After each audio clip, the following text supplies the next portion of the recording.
হযরত রাবেয়া বসরি রহমতুল্লাহর বাণীর মধ্যে খুবই গভীর আধ্যাত্মিক পরিপূর্ণ একটি কথা আছে, ভয় ও প্রেম।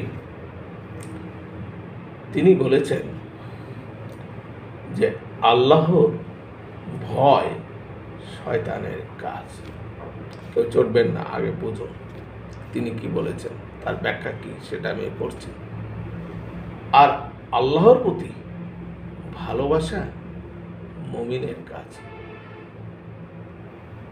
বাণী মহিষী তাপসী হযরত রাবেয়া বসরি রহমতুল্লাহ। বাণীটির তাৎপর্য হলো যে শয়তান আল্লাহর ভয়ে ভীত থাকে, বুঝলেন, কিন্তু আল্লাহকে ভালোবাসে না।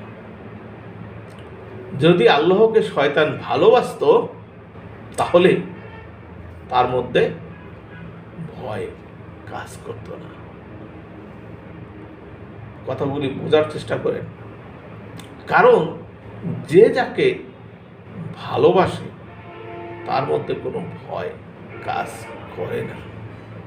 সদা সর্বদা তিনি প্রেমাস্পদে প্রেমে মগ্ন থাকেন।